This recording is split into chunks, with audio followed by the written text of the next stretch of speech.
About 4 years ago, my homeboy Fred sent me this YouTube clip of Will Smith being interviewed by Tavis Smiley. Now, anybody that knows anything about me knows that Will Smith is my big homie. You know what I mean? He's my role model. If I believed in idols in that sense, then it'd be Will, and not just for the work that he's produced, but also his work ethic and then also his general way of being, you know? But getting back to the story, during the interview, Tavis asked Will what he was afraid of. And Will said, fear. And of course, at first, Tavis didn't really know how to take it. So Will said, I'm afraid of being afraid of doing something. And he said, ever since I realized that, I decided that I would always attack my fears. Afraid of fear. 1 to 100. It starts with a song. What up, friend, and welcome back to another episode of TM2, Things My Mama Taught Me. For those of you who have had an opportunity to sit down and watch me and my friend's rendition of Pharrell's Happy video, you are truly appreciated. I put so much time and effort and emotional energy into the piece. I'm so thankful to see it turn out the way that it did, you know. A really huge shout out to all of my So Fresh people who came out. I couldn't have done it without any one of you. Those of you who came out and performed and danced your asses off. To Fresh and Sandra who helped me to bring everything together. And especially a huge shout out to Drew Primo. You know I needed you. You are my director and I'm thankful for that. We had about 1,000 views within the first 24 hours that the project was up. I've never personally had a video to do that type of numbers. So from the bottom of my heart, I'm so thankful for each and every one of you. What you may be surprised by though, is that the Happy video almost didn't happen. I was moments away from allowing my fear to prevent me from moving on the project at all. On February 4th, I was in the gym working out when Pharrell's song played on my iPod. I was like, yo, I love this song, and I love the message. It really falls in line with where it is that I am within my own personal life nowadays. I had seen the video a few times, and at that point, I knew that I could make it happen. So later that day, I rushed home, I called Fresh, and I pitched him the idea. I was like, yo, we can do this. We can do it right now, we can do it as a family, and I want to do it ASAP. In his normal calm demeanor, Fresh was like, that's what's up. Just tell me what you need from me. My excitement level was through the roof. I immediately sat down and drafted an email. I sent it over to Sandra so that she could send it out to everybody within the agency because I wanted to shoot that Sunday. Sandra held me down. As soon as she got it, she sent the email out, but as soon as it came across the wires, my whole demeanor changed. It was like, shit got real all of a sudden. This went from being some idea in my head to being something that I was actually going to have to make happen. I lie to you not. After biting my nails for about 20 minutes, man, I called Sandra back at the office and I was like, maybe we should put this off for about a week, you know, give people more time to think about it, give me more time to plan it, something like that.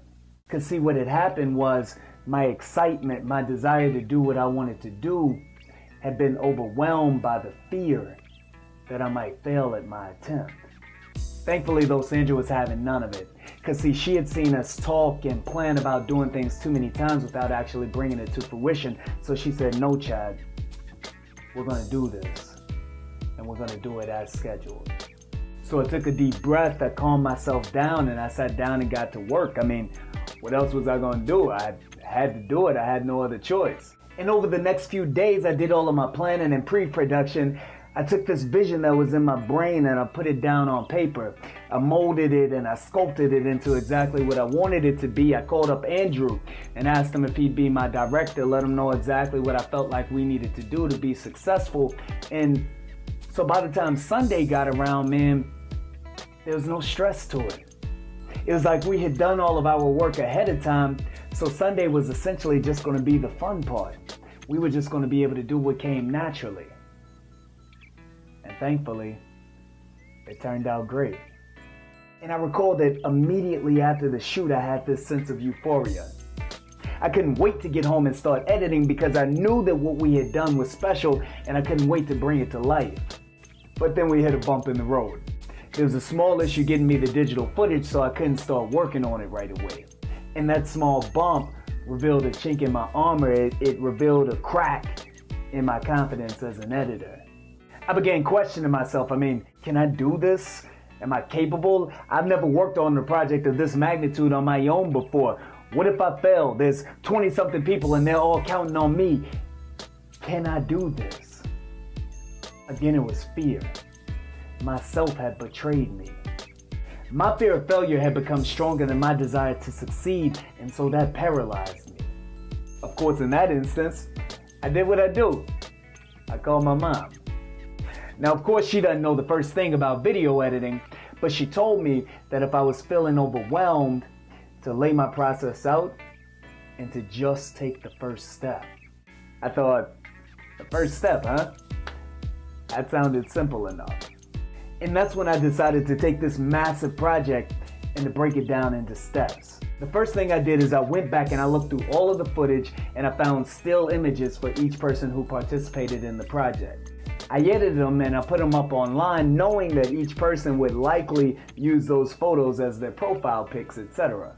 The second thing I did was to begin creating these 30-second teasers of behind-the-scenes raw footage. I knew that my people had been waiting to see themselves for a while, and so this would make them happy. Add to that when I put it up on Facebook, it would act almost like a trailer, alerting our friends and family of what was to come.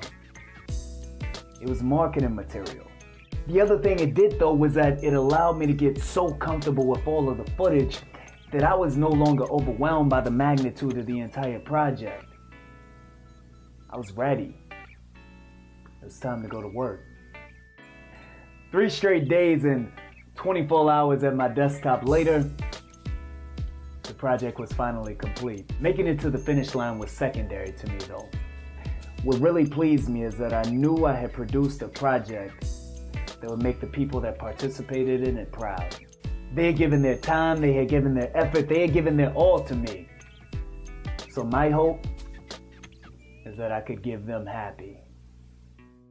Bill Cosby said, "In order to succeed, your desire for success must be greater than your fear of failure." Whatever you've been putting off, I need you to know in your heart that it's possible. You just have to ignore those voices that are telling you that you won't, or that you can't, or that you shouldn't. The only voice that you need to listen to is the one that tells you that you can. Your dreams, your goals, your happy is right in front of you. Just take the first step. Like it, love it, or hate it, please feel free to leave your comments below. Be sure to check me out next Wednesday for another episode of TM2. Things my mama taught me. I'll see you soon. I love you. Am I making you proud, pop?